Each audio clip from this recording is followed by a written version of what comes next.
I'm Bob Short, and this is Reflections on Georgia Politics, sponsored by the Richard B. Russell Library at the University of Georgia. Our guest is Keith Mason, a well-known political figure and successful Atlanta lawyer. Keith, we're delighted to have you. Thanks for allowing me to be here, Bob. You've had a long and successful career in politics, including serving as the top aide to Governor Zell Miller and as an assistant to President Bill Clinton. But before we go there, we'd like to know a little bit more about you. You're a native of Snellville, Gwinnett County, Georgia, Right. where, as the saying goes, everybody is somebody. Tell us about growing up in Snellville. Well, Bob, I grew up in Snellville back in the 60s and 70s. I was born in 1960, the year John Kennedy was elected president. My family has been in that part of Gwinnett County since the 1830s, and we've been involved in community and business activities for a long time there. My grandfather worked for General Motors and taught school throughout Gwinnett County, as well as worked on a farm that his father, my great-grandfather, had down at in the Centerville community. My great-grandfather had served as sheriff of Gwinnett County back in the late 30s and early 40s, and that was the first piece of political elected experience that my family had. So I grew up around people who were public-spirited and loved their community and wanted to see it grow and prosper. And that's, how I got involved in politics. As a young child in, 1966, my uncle, Jimmy Mason, who was my father's only brother, ran for the State House of Representatives and was elected countywide. And that was the year that Lester Maddox, as you recall from your experience in politics, was elected by the state legislature to be governor. And I recall coming home from school that afternoon, and it was, we didn't have cable television, but it was live on Channel 2 and all the broadcast networks, the Georgia House of Representatives voting to elect the new governor, Lester Maddox. And I was 6 years old at the time, and that was the first time I really started to pay attention as to what was going on in politics. And I recall that Gwinnett County had voted for Maddox, even though my uncle and my parents and others had voted for Callaway, probably the only Republican they ever voted for governor. They were big fans of Carl Sanders, who was the previous governor at that time, and my mother had worked for the State Highway Department when she and my dad first got married back in the late 50s and worked in the right-of-way department there for Mr. Gillis when he was commissioner. So there was kind of an interesting, it was in the household and it was in the blood, so to speak. So you went to high school there? I went to elementary and middle school there through the 8th grade, and then I went to Marist School over in Atlanta off Ashford Dunwoody starting in 9th grade, and graduated there in 1978, and then went to University of Georgia undergrad and law school. And you decided you want to be a lawyer?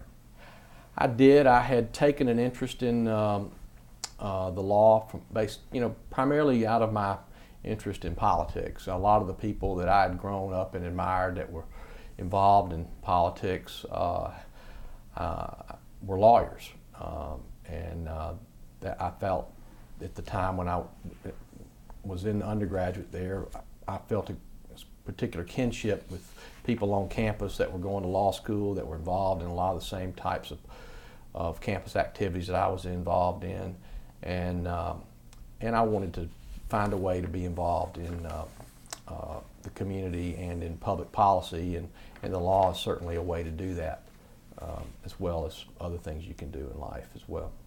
Do you remember your first political campaign?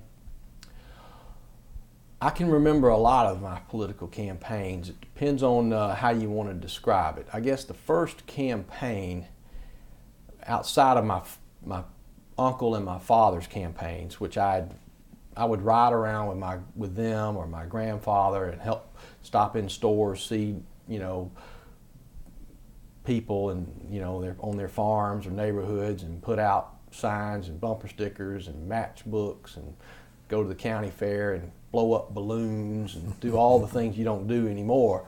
I was doing that when I was 7, 8 years old. But the first campaign that I started to take an active interest in was when Jimmy Carter ran for governor in 1970. And I started following politics after baseball season was over. And in Georgia back then we had September primaries, so baseball was generally over by the end of June, so it left about 2 months before school went back to look at politics on the television and in the newspapers and around town. And so I got involved in that campaign just as a kid and volunteer. Met Jimmy Carter when he came to my hometown of Snellville in the summer of 1970, and followed that race that year. And then later I had taken an interest in the 1972 Senate race for Sam Nunn in the primary effort, and had done some volunteer work for him. And it was not anything that was organized. It was just show up where there happened to be an opportunity to put up a sign, put on a bumper sticker, pass out a flyer, whatever, and all. But the first campaign in which I got formally involved was with Zell Miller in 1978 when he ran for lieutenant governor as for re-election. And I just graduated from Marist High School that spring and was going to enter the University of Georgia in the fall. And he had asked me to work on his campaign staff that summer, and we still were pretty much a one-party state then. And he was virtually unopposed, but he had some opposition, and he wanted to have a young campaign staff, primarily of college-age students, and along with Walt Bellamy, as you recall, was also a part of that effort, former Atlanta Hawks basketball player, and I was the 10th Congressional District Coordinator for him that summer. And our charge was to put together his schedule and his organization and deal with his people in that community, just like we were the campaign manager for that congressional district. And as you know, he was considered an ambitious political figure back then, and always has been. And he wanted us to organize every precinct in Georgia, to have a precinct coordinator in every precinct. So our charge for that campaign was to have someone identified in every precinct in our respective congressional district that was a Miller contact person, and that's what we did then. He ran that race against a number of opponents, but he got into a runoff. You remember that, with the mayor of Jessup?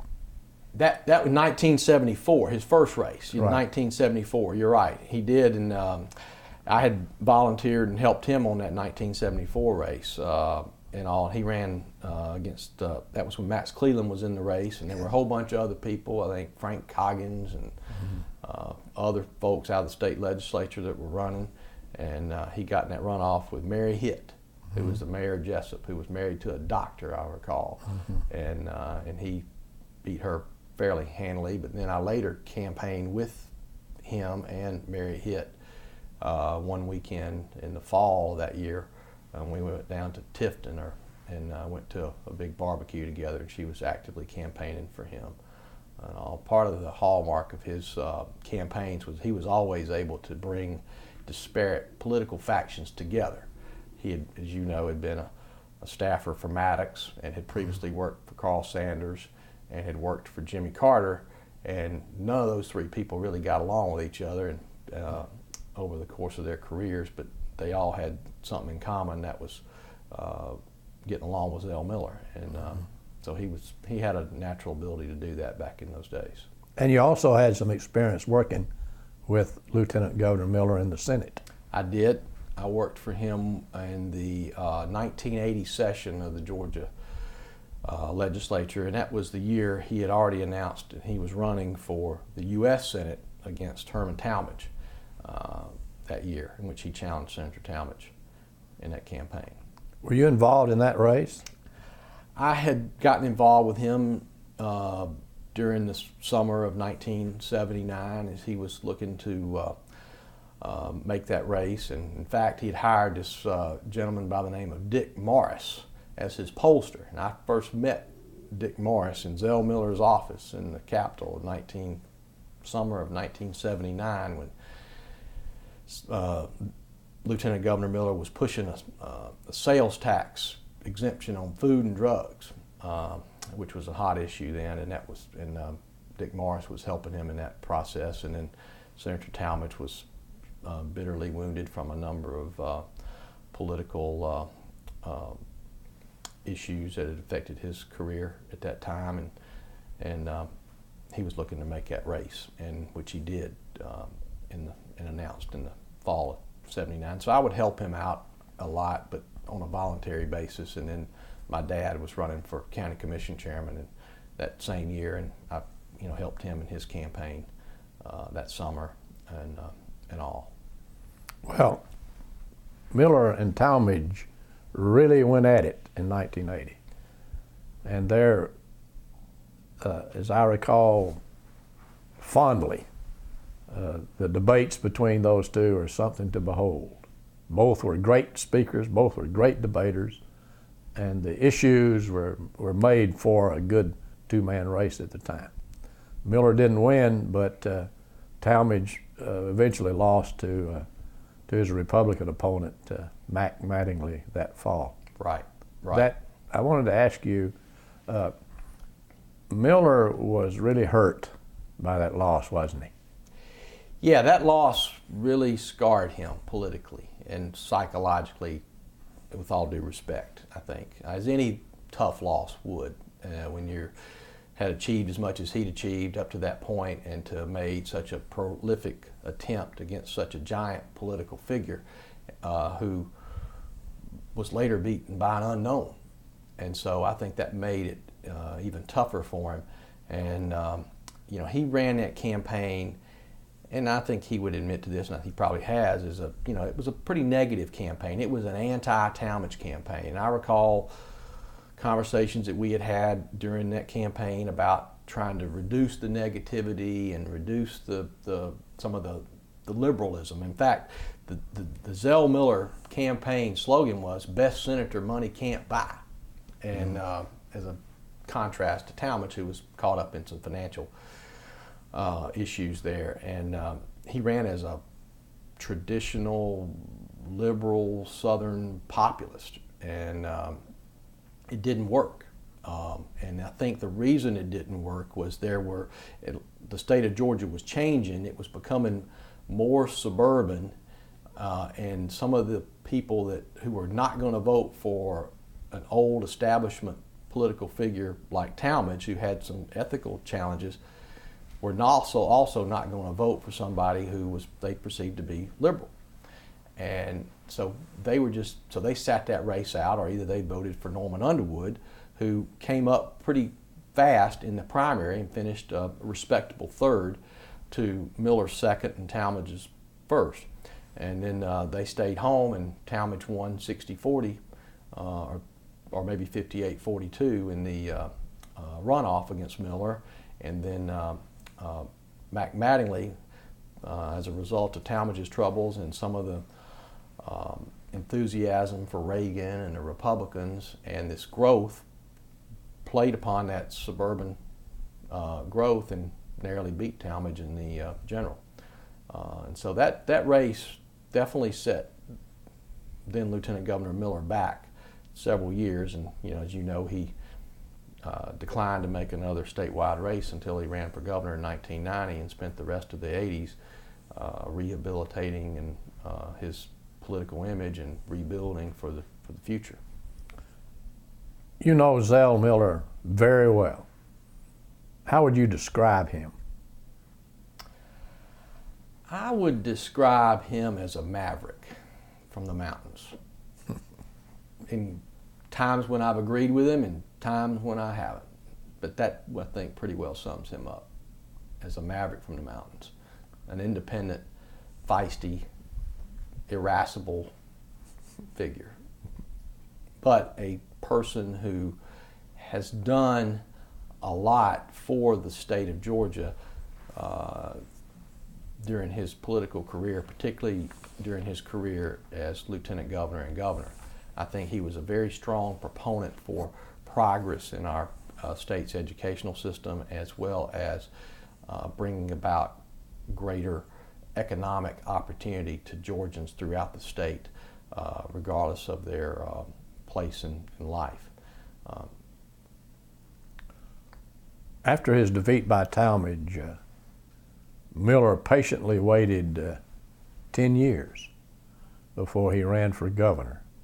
During that time, of course, he had continued to serve as lieutenant governor. But in that race for governor, the state political base had changed. The Republicans seemed to be gaining. He had a tough race on his hands in the Democratic primary. Now, you were his campaign manager. Tell us about your strategy and how you went about winning the Democratic nomination. Well, I think the challenge for us back then was that we needed to reintroduce Zell Miller to the Georgia electorate, and I think that and our polls reflected there was a fairly positive image of Zell Miller at that time. He had high name recognition, but they couldn't identify any particular issues or accomplishments with him, despite all of his years of having worked on a range of issues. And part of his challenge was becoming disciplined. He's a very curious sort who has a lot of interest, and he would like to be involved in a lot of issues. And when you're running a political campaign, you can't run on 10 different things. You got to pick out 2 or 3. And so, looking at his background, we played upon his strength in education, his long, heartfelt interest there dating back from his parents, who were both involved in higher education at Young Harris, and his career as a college professor and the issues he'd worked on while in office. And we also played upon his strength as being tough. He was considered a tough political figure, not just in the political wars, but on crime-related issues. He came out he was a former Marine, and that experience molded him considerably, and we played that up, and he was considered a tough on crime political figure. Always had strong support from police chiefs, sheriffs, and DAs, and that helped us blunt the liberal image that had followed him for so long. And then I think the third thing was we needed to make him look new, okay? And the lottery was the reason that made him look new. The lottery was viewed as an anti-establishment, new kind of issue. It was a populist issue, and one that would cut across demographic lines. You didn't necessarily have to be liberal or conservative to be for a lottery, and that people ought to have the right to vote on it. And we tied that to education. And I think the combination of those forces is what helped him reposition himself in the election. I think the other thing that helped him considerably in that primary was having Andrew Young as one of his major opponents. He had Roy Barnes, who later became governor, was the favorite of the conservative Democratic establishment, along with Bubba McDonald, who was the favorite of House Speaker Tom Murphy. And therefore, Zell was kind of in the middle, and Andy Young was viewed as an Atlanta liberal. So that gave Zell quite opening in that primary, because he won that primary he had maybe 10 to 20% of the African American vote at that time, and at that time that vote was less than 30% of the Democratic primary. So it helped Zell over time. And then he had the general election opponent, Johnny Isaacson. Right. Did you change your strategy to run against Isaacson? Against Isaacson, we pretty much continued our strategy to just run on the lottery and boot camps for first-time drug offenders and exempting food from the sales tax. We had to deal with some of the tax, the old conservative tax and spend, issues that the Republicans like to throw out at Democrats. But Isaacson had not yet taken hold of the state, and Governor Miller's strong following in rural Georgia, as well as the following that he had built up in urban and suburban Georgia through that primary, I think, held him in good stead against Isaacson, who was certainly growing the Republican base in the suburban and in some of the rural areas of the state, but they just had not quite taken hold. Then there was James Carville and Paul Begala. You brought them in here to help you win that race. Tell us about them. Absolutely. Governor Miller first got to know James Carville back in 1980 when he was running for the Senate, and he was a young associate for a media consultant named Raymond Strother out of Louisiana. And he had followed his career in the 80s, working for Bob Casey, who had lost 3 times before, and Carville helped him get elected, and that gave Governor Miller inspiration for what he might do for him. And then he helped Wallace Wilkinson win on the lottery issue in 1987, and had worked for Pete Dawkins. He worked for Frank Lautenberg against Pete Dawkins in 1988. And so that summer of 1988, Governor Miller and I started having dialogue with James Carville about working for Governor Miller's gubernatorial campaign, and we later hired James in January of '89, and along with his partner Paul Begala. And it was very interesting. We had a lot of colorful conversations during that time. I won't go into all those; we'd be here too long. But when Zell still had this, traditional view of a campaign manager, and James was, viewed as a campaign manager, but really he was a strategist, and I was the campaign manager. And Zell said to him, he says, "Now, James, tell me what you do as a campaign manager. I'm used to having campaign managers that talk on the phone with my field people, my political people, and my money people, and all that, and help me organize and do that. Now, you don't do that kind of thing, do you?" He says, "No." He says, "I don't do any of that, Governor." He says, "What do we get for paying you this $7,000 a month?" He says, "What you get is between here and here." He says, "All I do is help you think and come up with good ideas. And there's nothing more powerful than a good idea whose time has come." He says, "I don't sell no matchbooks, no fingernail files, no combs, none of that. And the 2 things I don't do in campaigns," he says, "I don't go to no JC meetings, and I don't sleep in ratty hotels." But anyway, we had a good time, and they did a great job for us. I mean, they really helped Zell Miller become who he naturally was. They gave him confidence that he hadn't had before in a political campaign, and where he could not worry as much, although any candidate's going to worry, and he certainly did his share of worrying. They gave him confidence and comfort to go out and do what was really important in the campaign and not worry about the rest of it, and help him communicate. So you became his executive secretary. I did. Which is the top spot in any governor's administration. Tell us about that.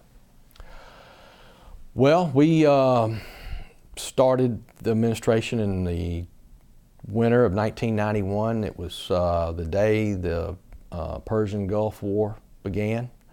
One of the first things we did was appoint our adjutant general, and we had to work through tough economic times. We had to cut the budget that we were currently in, as well as propose a budget for the following fiscal year that was going to be fairly austere. We set in motion passing the lottery. We passed a constitutional amendment to allow the people to vote on the lottery, fully dedicated to education.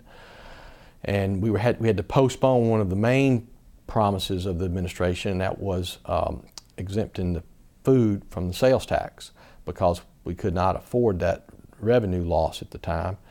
And then we worked on other programs as it related to drug prevention efforts and our efforts in the prisons to begin the boot camp initiative. And those were the kinds of things we were dealing with then. And then we also had the Olympics, which had just been announced that Atlanta was going to host the Olympics. And so a lot of the planning for the Olympics had to begin to take place, those sorts of things. The relationship between Governor Miller and Speaker Murphy, which I guess you could say were ornery while he was lieutenant governor, seemed to vanish when Miller became governor. How did he manage to win the speaker over? You know, I think a lot of that has to do with both of them. I think the speaker was somebody who respected authority, and he knew what the chain of command was, and he knew that the governor was in charge. No longer was Zell Miller his rival across the hall in the, heading up the state Senate while he headed up the state House. And so the speaker made the first overture to then Governor Miller, came to see him on election night. Governor Miller respectfully told him, I could win without you, but I can't govern without you, and paid particular homage to the speaker. Governor Miller, being a good student of human nature, knew how to deal with the speaker on a personal basis. Speaker Murphy liked to deal with people on a personal basis. Everything was personal to him, both good and bad. When you offended him on an issue, he took it personally, and when you helped him on an issue, he took it personally. And so Governor Miller knew how to play to that and to deal with him, with his family, and make him feel good and warm and welcome in the governor's office. And I think the speaker appreciated it, and we got great cooperation from the speaker. I think the speaker really helped Governor Miller succeed in his administration. I honestly believe that. I think that Speaker Murphy helped him get elected because he was a great foil for somebody like Zell Miller, who'd been around politics a long time, just as long as Tom Murphy, to look new. He made Zell Miller look new and progressive and different, and that helped him with these newer voters in the state. And then I think once in office as governor, the speaker helped him get his programs accomplished in a way that allowed him to be successful. Including the lottery. Including the lottery. He had opposed the lottery. He had opposed the lottery, but he did not stand in the way of the lottery at a time when we needed it to pass, and by just a few votes margin for the constitutional amendment. Some people thought that Miller would hurt himself by pushing a lottery. Was that ever discussed? Oh yeah, that had been discussed a lot in the campaign. But we had polled that, and we knew what the voters thought, and we couldn't let the insiders, the conventional wisdom crowd determine how we were going to manage that issue. And so that became a real test of our campaign and then Lieutenant Governor Miller's resolve to stay disciplined throughout the campaign. I recall conversations where, he would come in and say, "I'm just tired of talking about that lottery. People don't want to hear that anymore. They want to hear about water and sewers and roads and all that." And we said, "No, they hadn't heard enough of it yet. We just have to show them the polls." And he would say, "That's right, that's right." And once we went on television with that lottery, and he could feel it out there in the streets, and he could see it in the numbers, he never really, got off of that, and that helped him a lot. I think it'd be helpful to know exactly how the administration went about promoting the lottery as an issue because it required an election. Yeah, I had to work on that a lot in my capacity as his executive secretary then. And it went through a couple of stages. We came in with a ball of fire. The lottery was ours. We got it through the legislature to have the referendum. The next year, we set up the enabling legislation so that it could be enacted if it were successful upon its passage with the voters in November '92. But there was a 2-year lag between when the lottery was hot in the minds of the voters and when the voters had to come back.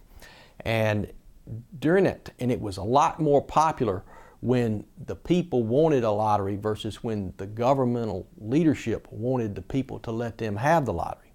Because when we started that effort, that lottery was like 70-30 favorable. And it only passed 52-48. And the only reason we were able to get it to pass was to frame our campaign as an anti-establishment campaign. We had to go back out and villainize our opponents to get it back up there, because people had lost faith and trust in government. You know, this was 1992. This was coming, during Bush 1's, re-election. He had lost confidence. Obviously, the people had voted him out. Ross Perot and that whole anti-establishment, we're mad as hell movement was out there. And so we were not a part of any of that, but we were in the middle of that environment, and we had to deal with it. We had to prey on people's anti-government, anti-establishment instincts in order to succeed. And it didn't, and we had to, this was so ironic, it was so bad, and that Governor Miller couldn't even go out and campaign for the lottery, because, as you recall, his numbers had gone down that summer because he had come out to support a change in the state flag. And the flag and the lottery forces were teaming up, the people who were against both, and we had to kind of take a back seat and just let our paid television, and everything else kind of ride it on out. And what made the difference was in the suburban areas. That's where we got our margin of victory, both in the 92 race and in his 94 re-elect when he won, from those families who had gotten the benefit of the lottery to allow them to send their children to college. The Hope Scholarship. Yes. What is your opinion of the Hope Scholarship? I think that has been one of the more transformational things occur in Georgia in a long time. I think it has changed the culture of our state in terms of the people who live here and stay here and go to school here. I think you have a lot of people that come into Georgia because of that Hope Scholarship when companies are making decisions to whether to relocate to Georgia, and that's certainly something that they look at. And families when they, decide where to send their kids to school and where people want to stay later. I mean, you look at the number of people who've gotten access to higher education in Georgia since that was implemented, and it is astounding. And the diversity of our state, I think it's helped in that regard too. You look at the diversity of the University of Georgia, and it's much different than when I was there 30 years ago and all, and it's certainly a lot brighter, as our longtime mutual friend, the late Hamilton Jordan, told me several years ago. He says, I couldn't get into the University of Georgia anymore, much less get out with my grades. And I feel the same way. Back to 1992, while you were campaigning to pass the lottery, you're also campaigning for Bill Clinton. Right. Zell Miller has been given a lot of credit for Clinton's election because of his being able to hold Super Tuesday. Right. Tell us about that. Well, Governor Miller liked then Governor Clinton a lot. He was a progressive Southern governor, much like him, and he patterned a lot of his programs after the programs of Governor Clinton. I think the HOPE acronym, which was created by Governor Miller, but there was some kind of a HOPE acronym in then Governor Clinton's administration that had caught his eye, and so he just took it like all good politicians do. It's better to steal somebody else's idea than to have one of your own, and he recast it in his own way. It wasn't the same kind of program, but it was just the acronym that was there. And of course, he came from Hope, Arkansas, and that's why Bill Clinton had a HOPE program for something over there dealing with education. But anyway, Governor Miller wanted to be involved in presidential politics. As you know, he had been involved in politics in the 80s. He had been Walter Mondale, state chairman in the primary of 1984. He'd been the first statewide elected official to come out and actively campaign and endorse Jimmy Carter in his first race for governor, for president in 1976. So he had a long time interest in, and he was his former state party executive director. So he'd followed that process a long time and been to all the political conventions. And he wanted to be a player. He wanted Georgia to be a player, and he wanted to be a player in the 1992 election. And that summer of 1991, we were looking at the presidential primary process coming up, and George Bush was still, he was vulnerable. He was getting vulnerable that summer with the recession coming on, the glow off the Iraq War was off. You know, you could feel it out there, and he wanted to get involved. And I remember him walking around as he would do and looking out windows and said, you know, I don't know why Georgia is participating in Super Tuesday. I've never been for being in Super Tuesday. I think Super Tuesday is terrible for us. We don't need to be in Super Tuesday. And so there was a young intern over at the state party office that had done some research and came and figured out if we just moved back our primary 1 week to, I think it was to March the 2nd, we would at that time constitute over 40% of the delegates elected prior to Super Tuesday. Big deal. And so we went about a process to change the law. But we'd already missed the special session and the 91 session. That wasn't a priority. So we were left with having to change the law the first week of the 1992, legislative session and get it approved through Section 5 pre-clearance with the Justice Department by a certain date in order to get the ballots done and to hold it on March 2nd or 3rd, whatever day it was. And so we put a strategy together to get everybody lined up, Republicans, Democrats, leadership, and otherwise, to get this bill done, working with the Attorney General's office, the state party chairs of each party, House leadership, Senate leadership, both sides. And we got that bill passed and signed into law within 3 days, transmitted to Washington. And it was a bill that was already pending, introduced by your friend and mine, the late Senator Culver Kidd, that allowed us to have that vehicle to get it done so quickly. So it went to Washington. Terry Adamson's wife, Edie Holloway, was an official in the Bush White House. She was secretary to the cabinet for President Bush, and she had greased the skids over at Justice Department to get that thing approved quickly and turn it around. And it came back to Georgia, approved the day after the MLK holiday. We got the word that we're done and we could hold it. And then, of course, that week, then the campaign was in the middle. We were helping Bill Clinton. Governor Miller had helped introduce Bill Clinton to James Carville, Paul Begala. They later hired them after they had helped Harris Wofford win that 91 special election Senate race. And so we were heavily involved in what was going on in that 92 effort. But it started with that primary process. Clarify for me, if you will, 1966 presidential race in Georgia. Clinton had won Georgia in 1992 with 43% of the vote, which is not a majority. Right. But he won Georgia. Right. Over Bush and Ross Perot. Right. And in 96, strangely, he lost Georgia to Bob Dole, but he increased his percentage by a few points. By 3 points, I think it was. Right.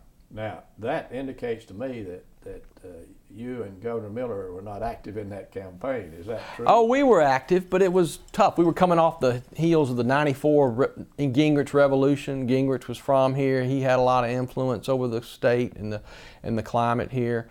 Of course, Gingrich kind of, he stepped on it, during that process with the government shutdown, a few other things that, led to Bill Clinton getting reelected nationally. But it was tough, and Georgia was becoming a more Republican state during that period of the 90s. But we only missed it by about the same number of votes we won it by in 92. And one of the things that happened,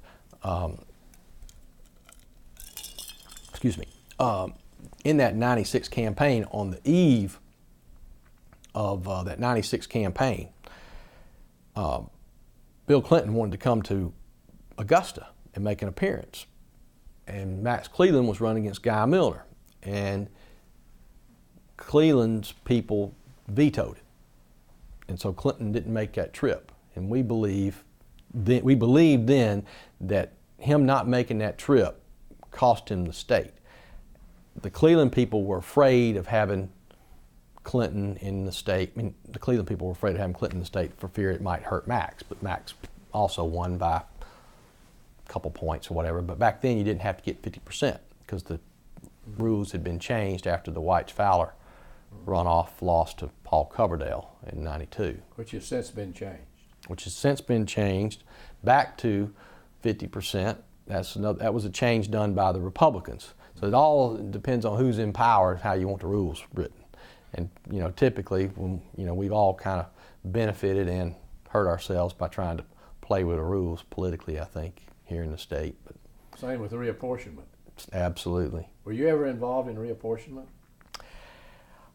Not that much. In 1991, we took a hands-off view of that. Governor Miller didn't want to be involved in that. He felt that was a prerogative of the legislature. And he had been involved in it when he was lieutenant governor a lot, in the early 80s, helping split my home county, Gwinnett County, into 2 districts, which was a good thing, and all for Ed Jenkins and Doug Bernard and all, but I hadn't really been that involved. I mean, only as an observer, not a participant, had I been involved much in reapportionment.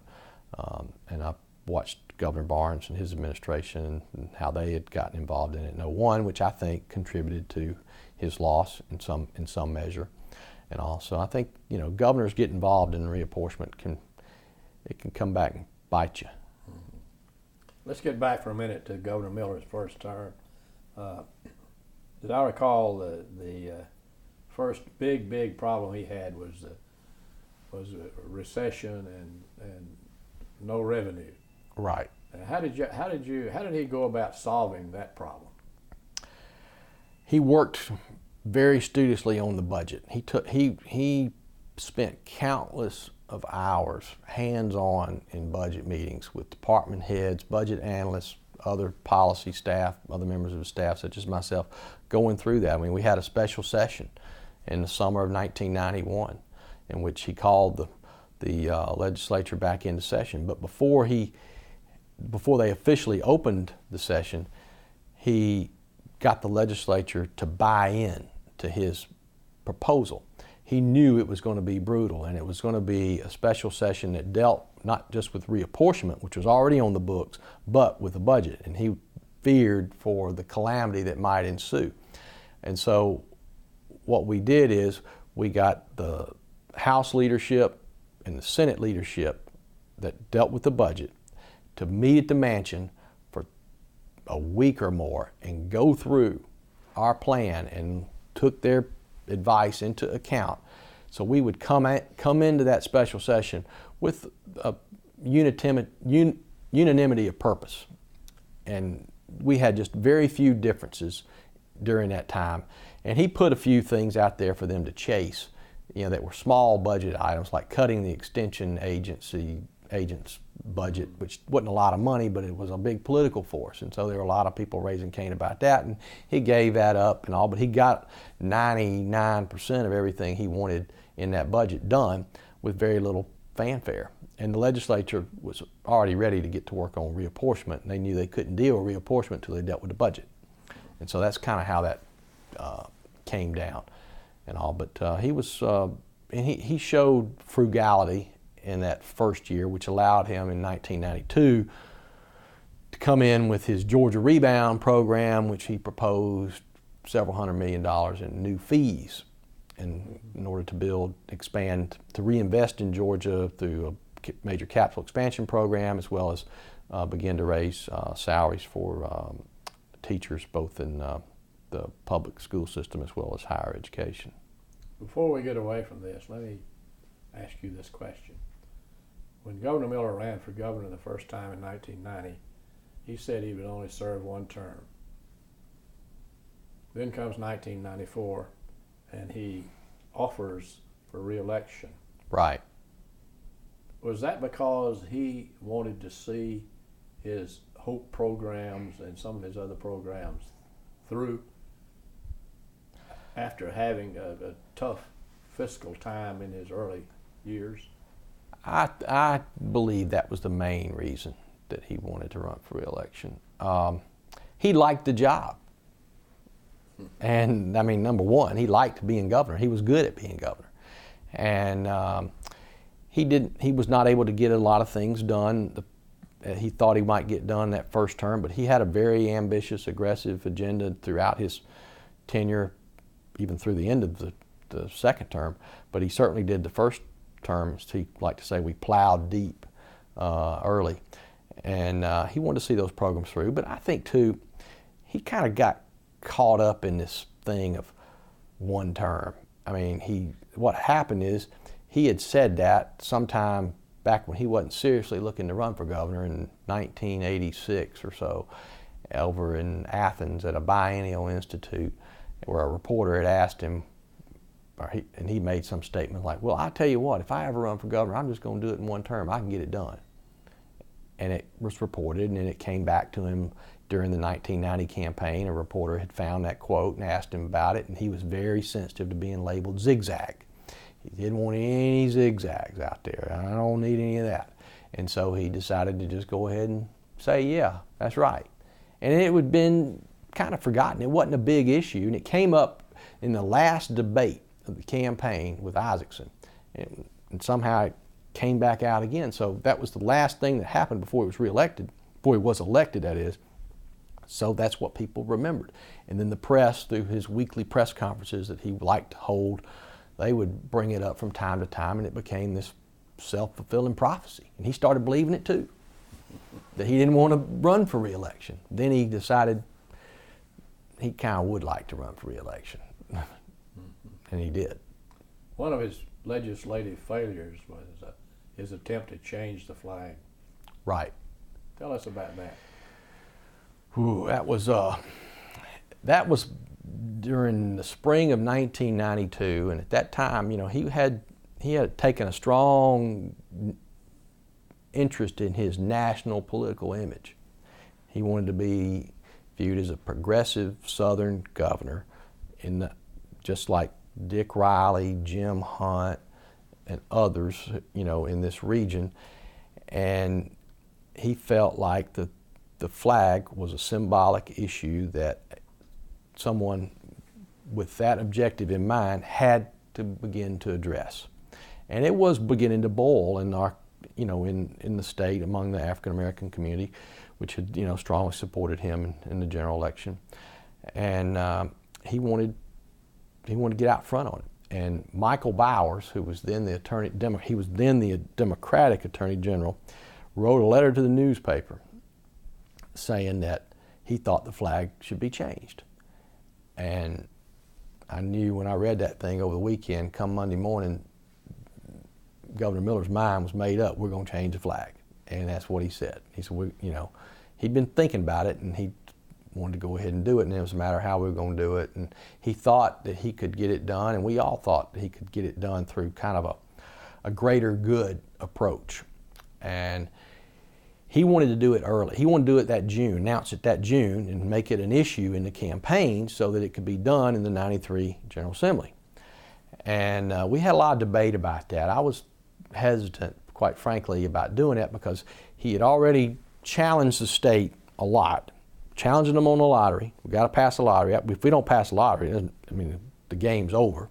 We had that on there. We were carrying Bill Clinton, for president, and we had a African-American state labor commissioner, Al Scott, that we had appointed to fulfill Joe Tanner's unexpired term, who was going to stand for election that year. And we had the first African-American justice of the state Supreme Court, African-American woman that is, Leah Sears Collins, running. All people who were derivative of Zell Miller for their political success. And there was some reluctance on our collective part about taking one more thing on. And but he wanted to do it, and we did it. And we tried to get people, business community, religious leaders, political leaders, community leaders to buy into it. And they did initially. We had some private meetings when we rolled this thing out. But we didn't push it. We just lit the fire on the kerosene and never went back to kind of manage it till after the election was over. And by the time we entered the '93 session, that thing was considered dead. And we had a lot to be proud of. Bill Clinton had carried the state. He'd gotten elected. Zell Miller had done his keynote address in 1992. We'd gotten that lottery passed. We had a lot to be grateful for, but he wanted to push that thing on through and say that I gave it my damnedest. And that's one of his great attributes. He's a very determined, persistent individual. And I think there was a quote in a newspaper story by somebody that said that it was dead, no way, not going to happen. Well, all that did was just infuriate him, but we're going to try. So we pushed it for a while and gave it a shot, and decided to pull back in the face of greater objectives. It was getting in the way of a lot of things we wanted to get done, and the whole reason that he wanted to push this thing was he felt like the flag was a distraction to bigger issues in the state. And the only way to take it off the table was to remove that divisive emblem. But instead, it had the reverse effect. It became more of a distraction by the fact we were pushing it. So it was kind of a catch-22 deal. Well, we both know Zell Miller, and we both know that he knew and still knows how to use political power. There's a story that I want you to remember, if you will, about Miller using executive power at a meeting at the mansion when he decided he wanted to change the highway commissioner. Yeah, I remember that. Tell us about that. Well, every governor had wanted to install their person as transportation commissioner, dating back to Jimmy Carter putting Burt Lance in over Jim Gillis in 1971, and George Busby trying to put Joel Cowan in over Tom Moreland in 1975. And then, no, that wasn't Busby. No, Busby, who did Busby? Busby had somebody he wanted in, and he didn't get it, and Moreland got it or something. And then Joe Frank Harris wanted to put Joel Cowan in over Tom Moreland in 1983 and didn't succeed. So two other governors had kind of failed at getting their person in that job. And he thought that he could succeed, and because he was, he had a better plan. And he wanted to put Wayne Shackelford, who was a good friend of mine, and the governors from Gwinnett County in that job. He'd been a good friend of Speaker Murphy's, and also then Lieutenant Governor Howard. The then Commissioner Hal Reeves was a controversial figure among legislators, contractors, property owners, local governmental officials. He was not considered that warm and effective figure among the constituents that paid the most attention to that department. And so Governor Miller decided we would do it a little differently. We would line up. We would line up the speaker. We would line up the lieutenant governor. We would line all of their leadership up to support our person, and because they're the ones who elect the board of directors for the highway department, and who then pick the commissioner. So we had a meeting out at the governor's mansion, and the governor and the lieutenant governor and the speaker all rode out there together to show unity to the highway board members who were in attendance, along with the new designee, Commissioner Shackelford. And we had a meeting out there, and we let Wayne Shackelford tell his story about why he ought to be there, what his vision for the department was, and then we started hearing from the members of the board, and they said basically that we appreciate what you had to say here, Governor, Mr. Speaker, Lieutenant Governor, but we are going to support Commissioner Reeves, and we're not going to accept Mr. Shackelford and we're prepared to keep Commissioner Reeves in office. And then Governor Miller told them that, well, let me tell you what this means. He says, essentially, I set the budget starts with me, the budget ends with me. I set the budget.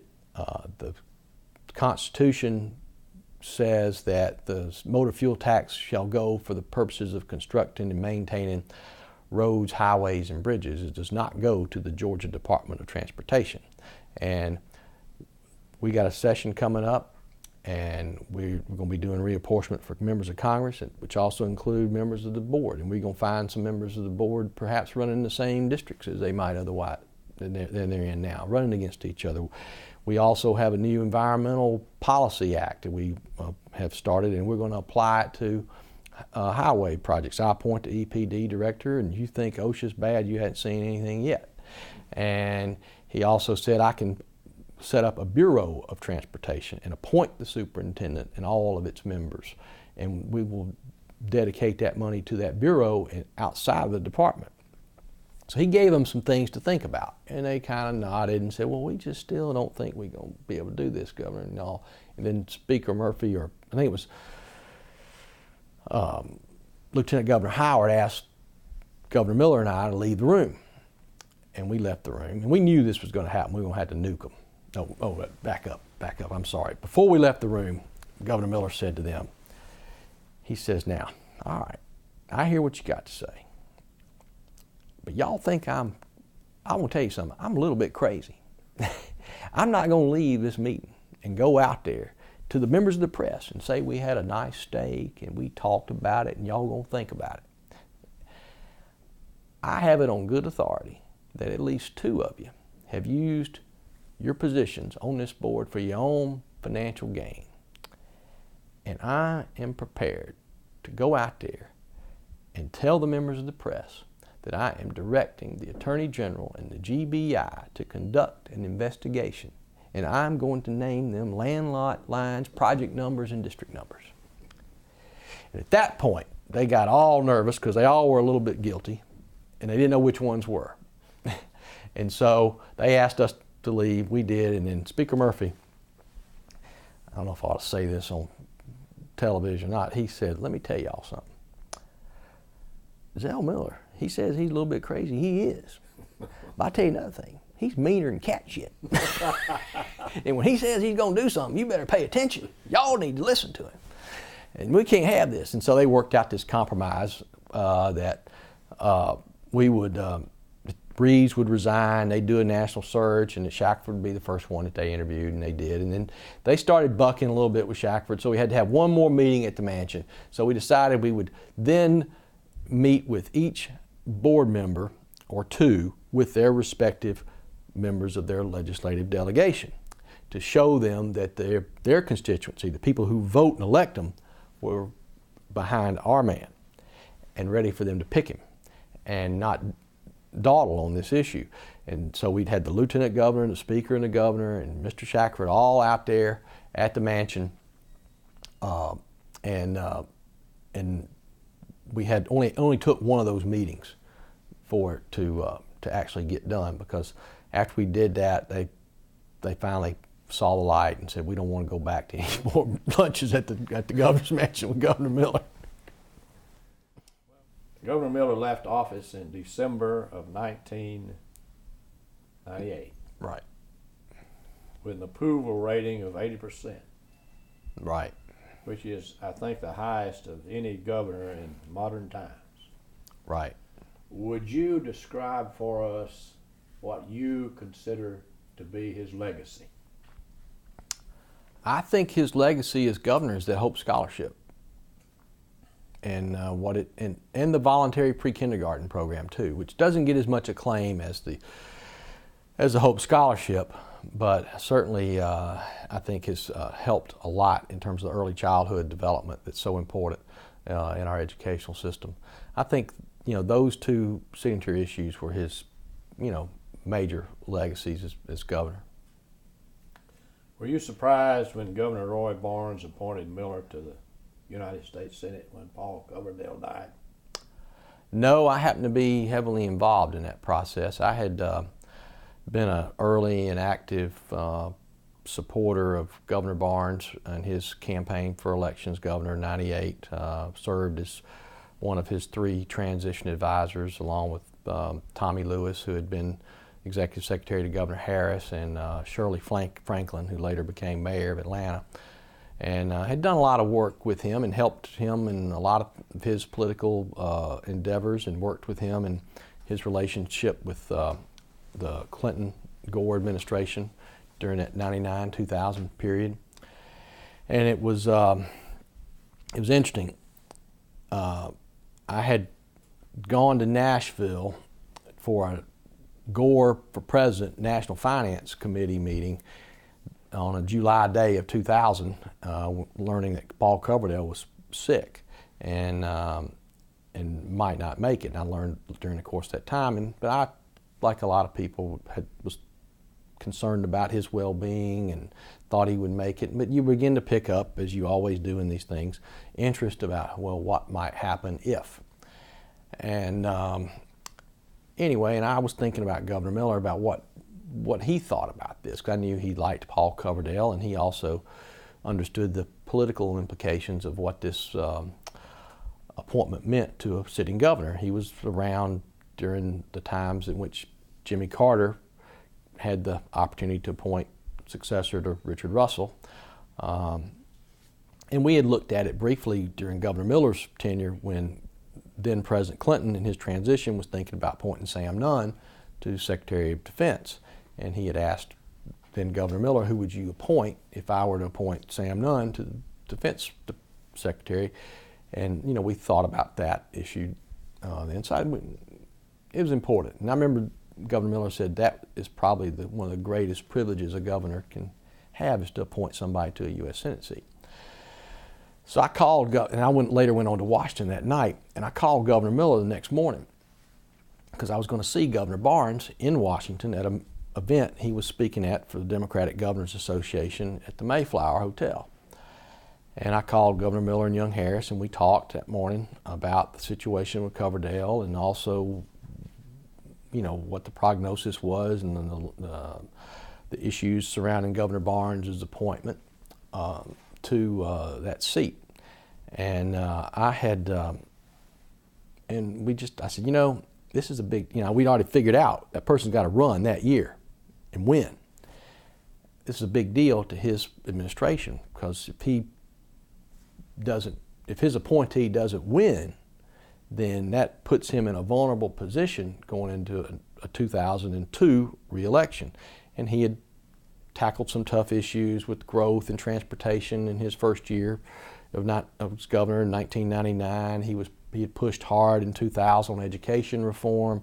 And he was becoming a major figure in state and national politics. And Governor Miller had become an admirer of Governor Barnes' leadership abilities, because Governor Barnes was very popular at that time. He had 70-something% approval ratings in his second year in office. And Governor Miller and I talked about it, and I said, what do you think? He said, I don't know. He said, I don't know what. I said, well, we talked about some people that he might appoint and what. I said, well, he's got to appoint somebody that's going to clear the field of all this, the Democrats who might want to run, and make it tough for the Republicans to put up anybody who can win. And I said, the only people I think that he could do that with would be you or Jimmy Carter. And the historical nature of Jimmy Carter, had some appeal. But anyway, and I said, what about you? And he says, oh no, I'm happy. I like what I'm doing now, but I don't know. I said, what do you think about it? I said, would you be interested in it? He said, nah, I don't know if I'll be interested in that or not. I'm not sure. That's really not going to happen. Maybe Paul's going to make it, you know. I said, all right. You know, I said, well, I don't, you know, it would be tough. And, you know, we talked about the other people who were interested in it. And we left. And so I saw Governor Barnes that morning, and that was top of mind conversation. You know, he said, Paul's not going to make it, probably not going to make it to the end of the day. We're going to have to deal with this. I said, what do you think? I said, I don't know. I was talking to Governor Miller this morning about it and getting his thoughts on it because he really knows how important this is to you and your administration and what it means. He said, what did he say? Does he want it? I said, nah, he doesn't necessarily. I don't think he wants it or anything. He said, did he close the door? I said, no, he didn't close the door. He says, good, sit down. Let's talk. And we talked about it, and we talked about various figures. We talked about Jimmy Carter a little bit, and he felt like, you know, Carter would be more of a national, international figure, not really care about what happens here in the state and help him get things done here locally and all. And that would be, you know, a little bit of a reach, and not sure he'd take it. And then we talked about Andrew Young as a possibility and some other people. We're not sure they could win, put the money together or win. And he liked the notion of putting Governor Miller in if he was interested in it. And so later that evening, when when Senator Coverdale had died, I got another call from Governor Barnes saying he had arrived back in Georgia, and I was talking to he and Bobby Kahn, his chief of staff, is a good friend of mine, about this. And you know, Bobby Kahn was not a big fan of Governor Miller's. They didn't really like each other for a lot of reasons back then, but they had kind of begun to understand and respect each other and all. And Bobby Kahn was a big proponent of Zell Miller being appointed, as was Marie Barnes. And they said, we want to go see Zell tomorrow. We want to talk to him about this. What about calling him tonight? I said, oh, don't call him tonight, please. He's not too good at night. He'll be dark because of Coverdale's death and all. You need to catch him when he's fresh. Call him in the morning. So he called him the next morning, said, I want to come see you and talk with you about this Senate thing. And he did. And then I got back to my office that morning. I was still in D.C. and I had Paul Begala was coming over to see me. We were going to talk about it and maybe talk to Zell. And we talked to Zell about it. He says, Governor Barnes is coming by to see me. Do you know what he wants? He wants to talk to me about this Senate thing. Steve Wrigley tells me he's going to probably appoint me. I said, well, he says, what do you think? I said, I don't know. I said, he might. That's a good chance. He says, do you think it or do you know it? And I said, both. And he says, oh, no, I don't want that. I don't know. I've always wanted to go to Washington. I always wanted to be in the Senate. I don't know. It's a lot. I got to think about this. And he was, you know, I said, well, whatever you want to do, it's fine with me. I said, if you want to run for this thing, I'll help you put your money together, your team together, and all that. I can't go to Washington and work for you, but I can do that much and get you elected and try to make it as easy as possible and kind of be the treasurer of your campaign and do all those kinds of things from where I am now. I said, I don't need this any more than you do. I said, I'm Gore State Chairman this year. You know, I got that thing to deal with. I just had 2 twin girls, one of whom has special needs, and that requires 24-hour help, and I don't, you know, need to be away from home more than I am already. But if you want it, I'll help you get there. And he said, oh, that makes me feel good to know you'll be there and all this other stuff. And I said, now you realize if you decide to do this, we're going to become an instrument of the Barnes political operation because this is his appointment and we're his appointee. So we got to draw upon his team and his network and his money folks as well as ours to get this to get to November. And we did that. And so we went through a lot of internal, it was like those 2 or 3 days seemed like months of agony and of decision making and all. But I recall one thing he said, that he called me again after Governor Barnes had met with him and said that he said he was great. He he tried this case like he was talking to a jury and all this stuff, and that's, and he was very impressed with what he had to say. And he said he left here telling me, he says, and I remember this, I don't have a plan B. And so Governor Miller thought about it, and he went on and he decided that Friday morning that he would accept it. And so, but we arranged to speak with Governor Barnes that morning and later that afternoon to give him the final word, and then we started putting things together over the weekend for it to be announced on Monday morning, and then it kind of took off from there. Then went to Washington on Wednesday to be sworn in, and Thursday morning or something like that. Anyway, but it happened, and all the Republicans cleared the way. Only they had to go bring Mac Manley out of retirement to put up a candidate, which was another irony. There were several ironies in that appointment.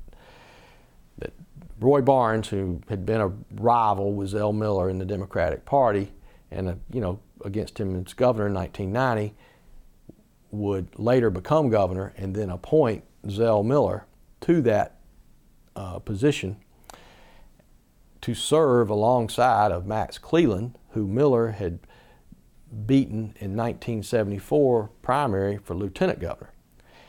Then to stand for election in the seat of Herman Talmadge that Miller had tried to beat earlier, 20 years earlier, against Mac Mattingly, who was the man who defeated Talmadge. So it was just a ton of ironies going on in that campaign. Well, Keith, you perhaps more than anyone I know can explain Senator Miller's conduct in the United States Senate. What happened? I don't really know. I have some theories, but obviously he wasn't happy. And that's, kind of, all I probably ought to say about it. But I just don't think he was happy serving in the U.S. Senate. What was your reaction when he accepted the invitation to speak at the Republican National Convention? I was not pleased, but not totally surprised.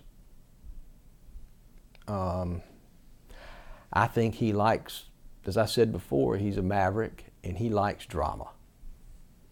And he likes the political theater.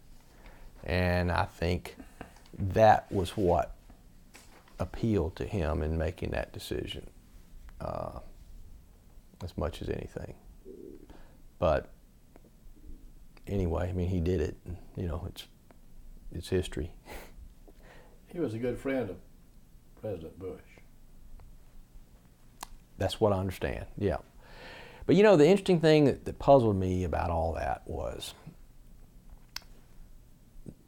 in the 2000 race for the U.S. Senate, there was only one Democratic incumbent senator in which George Bush, the, quote, uniter, not the divider, appeared on television on behalf of their opponent, and that was against Zell Miller. He appeared in an ad on behalf of Mac Mattingly and the Republican Party here in Georgia in the final week of that campaign. He didn't say anything critical about Zell, but he was appearing on, he was going to win Georgia. And so, but Zell was the only incumbent senator, Democratic senator, that Bush appeared on television against. Didn't know that. Now let's talk a little bit, if you will, about President Bill Clinton and your work at the White House. You went there when, in 1993? Right. Leaving the Miller administration. Right.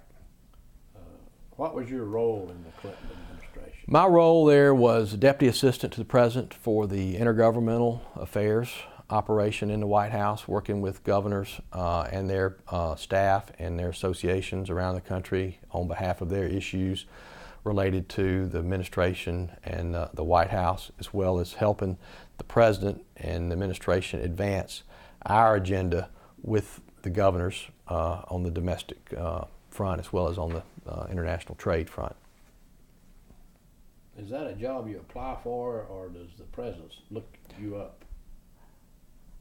Well, I mean, I don't know what the real process, the formal process is. You have to fill out a lot of forms. You got to go through an FBI background check, which I fortunately passed.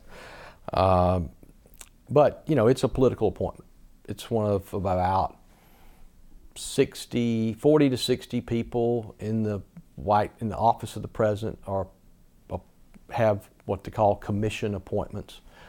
So you're an official of the White House. You get a certificate of oath of office signed by the president and the Secretary of State and all. And so it's a presidential appointment, obviously. So you went out on behalf of the president out into the states and worked with the governors and. Right. I would go with him when he went to meetings with governors, both in Washington and around the country, and I would attend their association meetings, and I would deal with their problems and all. I mean, you know, I would, you know, at the time we had a lot of issues going on, healthcare. I was not that involved in healthcare. There was another colleague in the office who had sole responsibility for healthcare, but I was involved in NAFTA, the Reinventing Government Initiative, the crime bill, welfare reform.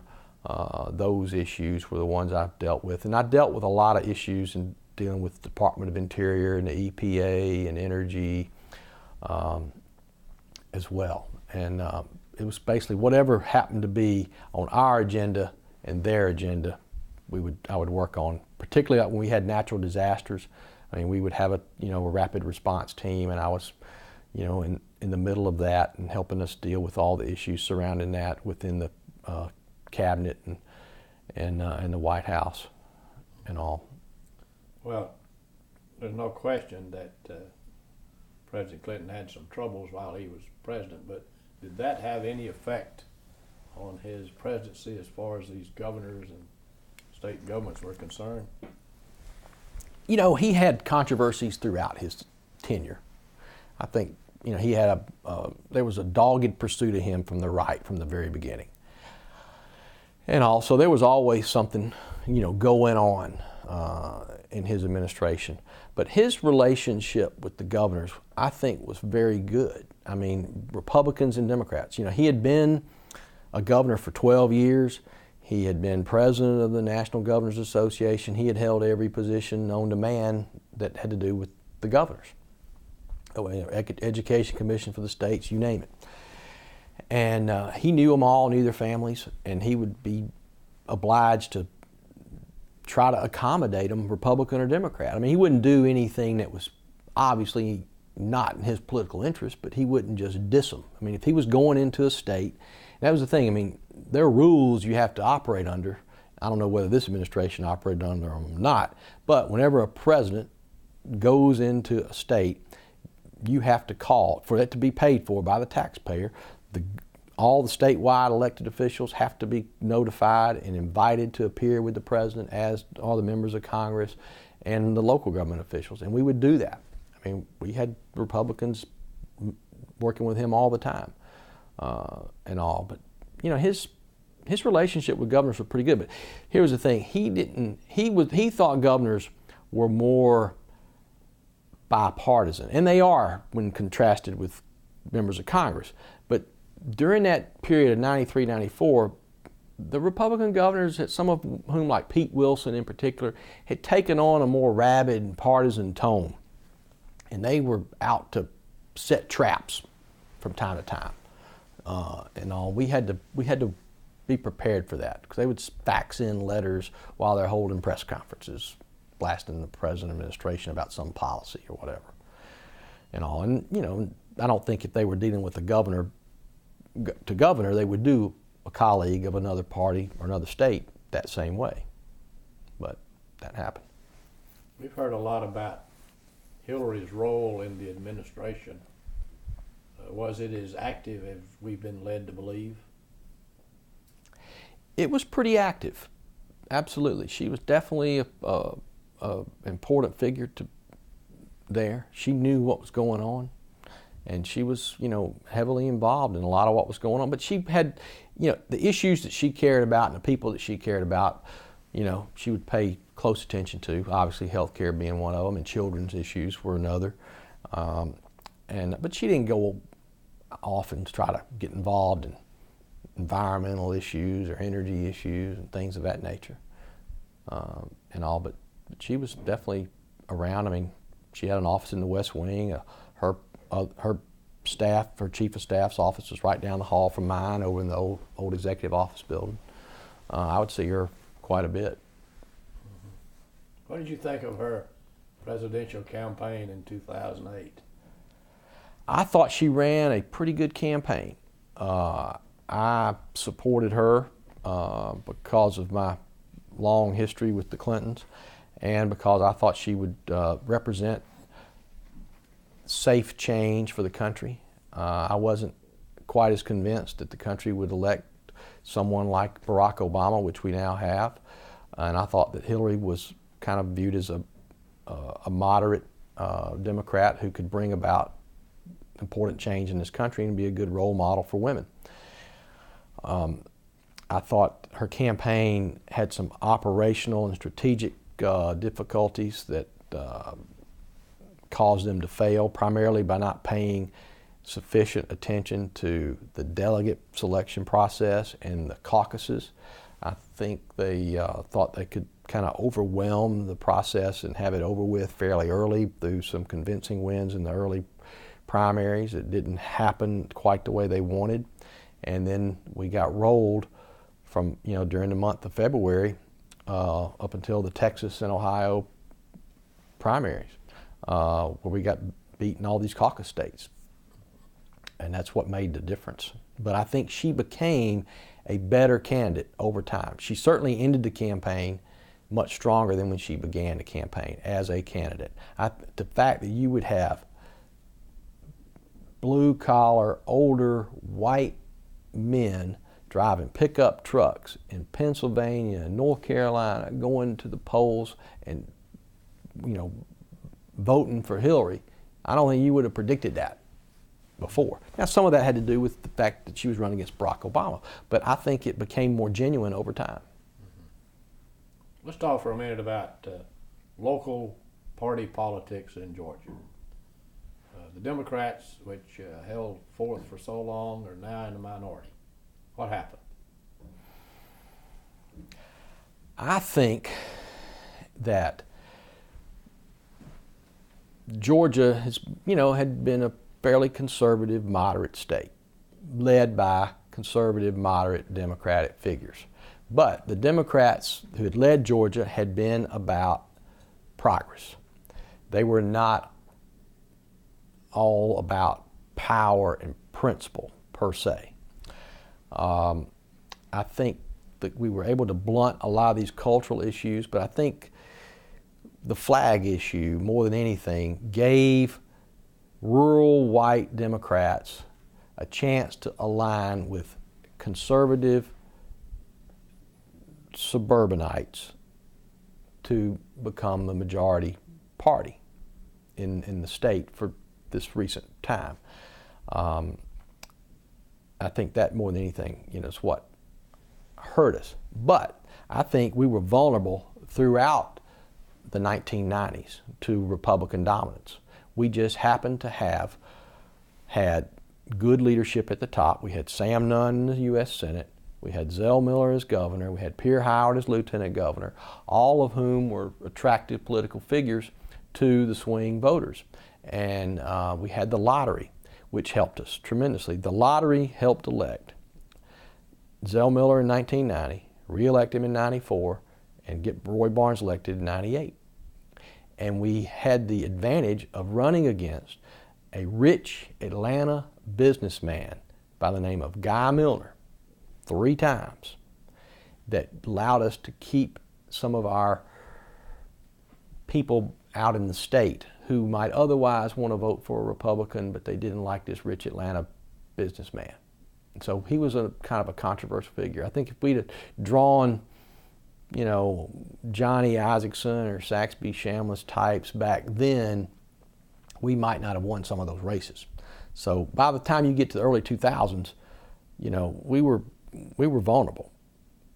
And you throw in Governor Barnes's effort on the flag that succeeded, and some of the other issues that were going on in the country post 9/11, Bush euphoria, scare everybody to death. You had a Senate race going on at the same time. I think all that served to hurt us. And once that happened, it was kind of, it was a critical period with Georgia Democrats. Do you really want to be a Georgia Democrat, or do you just want to be in charge? And so you had a lot of people in the legislature and otherwise start switching parties because they liked their office more than their party. And they weren't accustomed to being in a minority. Most of them were white males. White males aren't accustomed to being in minorities by history. You know, women, African American Democrats, they've been in minorities all their lives. They're not afraid of being in a political minority. But a lot of these white Democrat males, started to switch. But I think you're seeing a change. Georgia's becoming a more diverse state.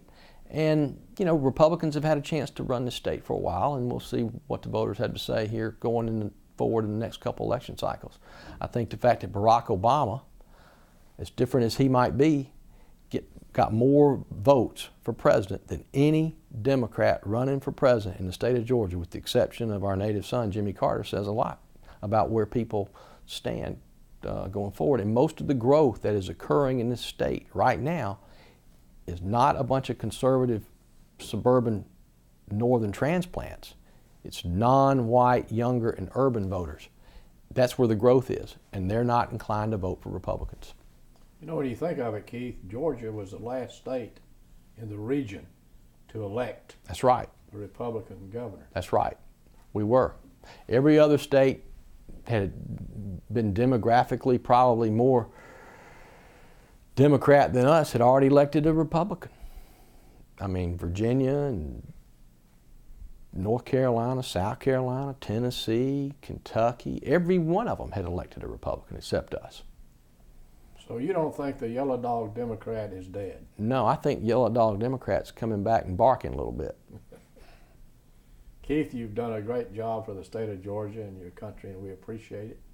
And we appreciate you being with us today. Absolutely. It's an honor for me to be a part of this program, and I've got a long history with the University of Georgia and the Russell Library. I used to go over there as a student when I was on campus, and still like to go in there and spend a few hours just learning about Georgia history, and I think it's a great resource for the students and the people of the state, and I'm proud to be a part of your program, Bob.